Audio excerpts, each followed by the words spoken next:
Hey guys, I'm Dov, and today I'm back with more Total War Warhammer 2 multiplayer action. Today we're here with the Beastmen versus myself playing as the Empire, and as you can see from the close quarters deployment here, we are gonna get straight to it. Come on boys, let's see a volley there. Oh yeah, face full of pistol shot right at the start. That's what we'd like to see, right? So this is myself playing against the Beastmen, obviously. We've got some Pistoliers here, a couple of Empire Knights going to move in immediately on that Centaur, Boris and a Amber Wizard, both on Griffins. Nice pike and shot line here, Free Company Militia mixed with Spearmen. We've also got two more Empire Knights here. For my opponent, he's got a couple more Centaurs sweeping in from the wings. And for those of you giving my opponent a hard time the other day about the wolves in that Vampire Coast video, yeah, this is the same thing happening to me. I'm not going to notice that at all.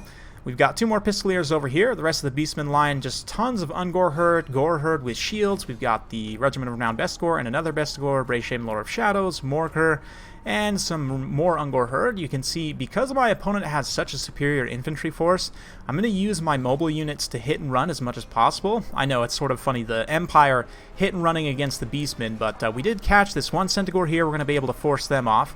This other unit of Centaurs unfortunately did pick off that one Free Company from the flank there, which is unfortunate.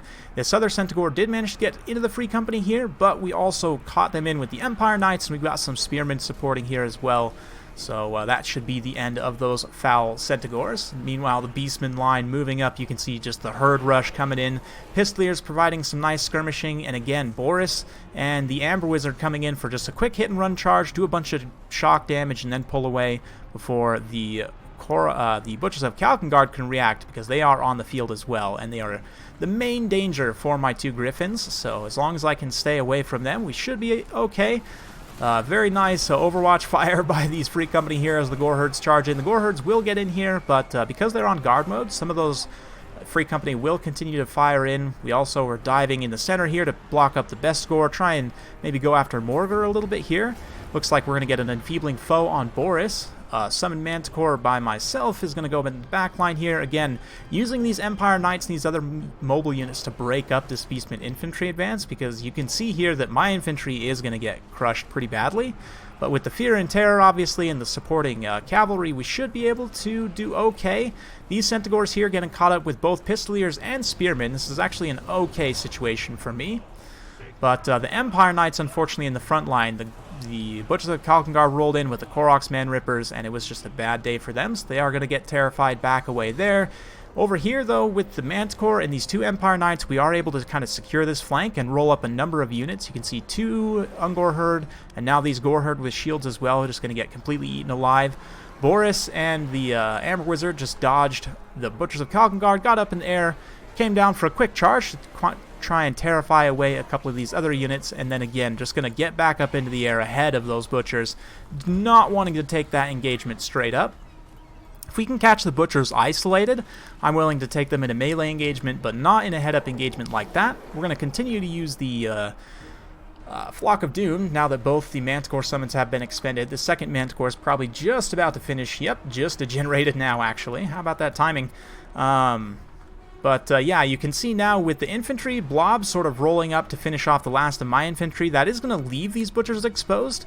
And with the two Griffins and the Overwatch fire from the Pistoliers, I'm pretty confident that we can get in here. Both these guys have a super high charge bonus, so we actually just straight up drop a couple unit models here.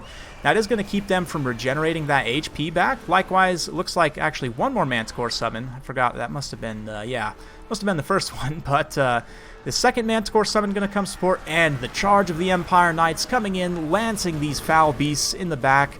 Their good charge bonus and the relatively low armor of the Butchers means that they will take quite a bit of damage there, and you can see we're just through sheer focus, we're able to take out the Butchers, and that is going to bring the balance of power pretty well back in my favor. We do have one unit of summoned spawn here. Looks like they must have eaten one of my Empire infantry units for breakfast, and then turned it into giant spawn. But yeah, over here we are securing, again, we have a relatively healthy unit of Spearmen, pretty much the only infantry unit left for myself.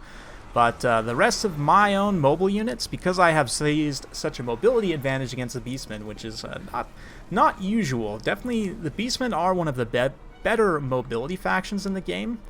But Empire Knights and the 2 Griffins here and the Pistoliers all just working in tandem to secure mobility advantage. You can see the herd, all this infantry is still here, and we're definitely going to wait until those Chaos Spawn to degenerate.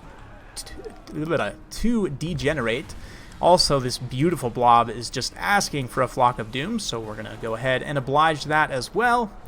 Meanwhile, the Empire Knights are just cleaning up in the periphery. Same thing with these Pistoliers here and the Summoned Manticore, finishing off a couple more of those Butchers of Kalkengard and trying to see them off the field. And finally, the balance power has tipped in my favor. I don't know if you guys noticed, but the balance power actually started somewhat in my opponent's favor. I've noticed that the Beastmen, Morgr in particular, for some reason, is just broken on the balance of power, but here come the Empire Knights. We're going to start to try and clean up this big death blob here. Empire Knights getting an initial charge here. We're not going to overstay our welcome, though. The Pistoliers come in from the side. And then here come the 2 heroes on the Griffins. Very fittingly, we are on the Altdorf outskirts here, so Boris, setting aside his differences with Karl Franz and, you know, the citizens of Altdorf, coming in with his perfectly thematic list. I don't think I actually had any Sigmarite units in this list whatsoever, so this actually could be a Middenland list completely. But a few Free Company rallied to the cause of their noble lord. Going to be raining in some fire here on the 2nd unit of Chaos Spawn summons. You can see the mass terror route for the Beastmen procs, and a lot of their infantry just run away. I'm going to capitalize with my cavalry, obviously, more Empire Knights that had been cleaning up some of the open field engagements coming in now. And with this, the Brayshame, Lord of Shadows, got a chunk taken out of him by a Griffin. And these Bestigor are rallying, so we're going to go ahead and just sandwich them from 2 sides with Empire Knights. Beautiful, glorious charge for the people of the Warhammer world. And with Boris and the Amber Wizard fighting these Chaos Spawn and the Foul Beasts, they will be pushed back. And it was a super fun battle. Honestly, I was a little bit worried with my opponent's build there. I thought my infantry line would get rolled up pretty fast, but again, sort of out Beastmening the Beastmen, using those hit-and-run tactics, using overwhelming mobility. You know, priority number 1, clean up your opponent's mobility, and then priority number 2, just sort of break up their advance and try and pick off isolated units. You know, use shock damage to just clean units up as quickly as possible, and then move on to the next target. Ended up working out quite well. Now, Morgr is going to sit and fight for quite a while still, but at this point, it is pretty much all well and done. You can see the Empire Knights in the distance there, cleaning up shop, going after these various units of Gore Herds and Ungors and more. The Koroks Man-Rippers have rallied here. Centaur is also coming back from route. Pistoliers going after this Brayshame in here. And man, Pistoliers, how about that unit, huh? I know you guys will know, or if you don't, you should by now. I am a huge fan of Pistoliers, probably one of the most cost-effective missile cav in the game right now. They are just so good, especially in this matchup here. But double Griffins come down again, bullying Morgr and the Koroks Man-Rippers. The Empire Knights following up once more for their Liege Lord. And yeah, that'll be it. At least it should be. Morgr still continuing to fight on at this point despite overwhelming odds, but soon enough he shall be vanquished. Oh man, are we going to get one last glorious charge here on these Bestigor? Looks like it. Oh, beautiful. Oh man, I just love Empire Knights. The aesthetic of that sort of late medieval full plate with those beautiful helmets. You know, it looks like it's meant for a high-speed impact, which I guess it absolutely is, but yeah, the barded war horses and everything.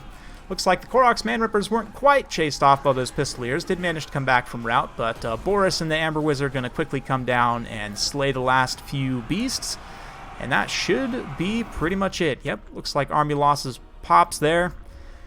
And it's a victory for the Empire, so well played to my opponent. I hope you guys enjoyed watching that one. It was certainly a fun one to play. Definitely a super fun matchup, and always a pleasure to play the Empire, but especially, you know, a nice thematic Boris list versus the Beastmen, you know, using just a full stack of kind of mid to low tier units along with Boris. And I just feel like the Amber Wizard, I want to say, was released at the same time as the Beastmen. So, you know, he fits that theme as well, and of course Beasts versus Beastmen, you know, being in Middenland as well, also having the Griffin, it all works out together, and thankfully the list is also sort of viable against the Beastmen. My infantry did get run over a little bit. Free Company really didn't do much, but you can see the Empire Knights did quite a bit of heavy lifting here. And for only 850 points, Empire Knights are one of the most cost-effective shot cav in the game. They don't have the best stats in the world. Really, their best stat is their armor. They have 110 armor, which for the cost for a unit of shot cavalry is quite a bit. Their melee attack and defense isn't amazing. Their charge bonus is good enough, though, and, you know, with their heavy mass and their heavy armor, they do a lot of impact damage, especially to light units. Of course, against the Beastmen, you would expect a lot of light units, and they definitely did some work there. Also, how about these Pistoliers? I want to say they all started out with 1 XP Chevron. 2 of them picked up another, one of them 91 kills and an XP Chevron. For a unit of Pistoliers, I will take that all day. As for my opponent's build here, this one unit of Centaurs that did manage to get in unnoticed by me, you can see got into the chicken coop, 207 kills and an XP Chevron, just did a great job running down like 2+ units of Free Company there, so I guess that was half my Free Company line eaten alive without really doing much. But as for the rest of his build, you know, see what he was going for there, but I do think you need to try and bring some range tools against the Empire. Ungor Raiders aren't a bad pick here to counterfire, you know, gunners or pistoliers or whatever. Centaurs with throwing axes obviously are really good against enemy heavy cavalry. They can do damage to griffins as well. You know, they're good in a variety of situations. The Empire tends to bring some heavy units in this matchup, so I would definitely recommend at least a couple of Centaurs with throwing axes.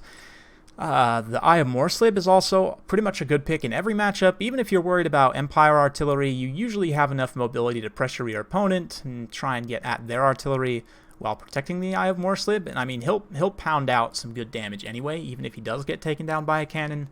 You can definitely still make him pay off regardless. But that's enough of me rambling. Hopefully you guys enjoyed. If you do like this sort of content, be sure to like, subscribe, hit that bell notification button, so every time I upload a new video, you'll be notified. Thanks again for watching, and we'll see you next time.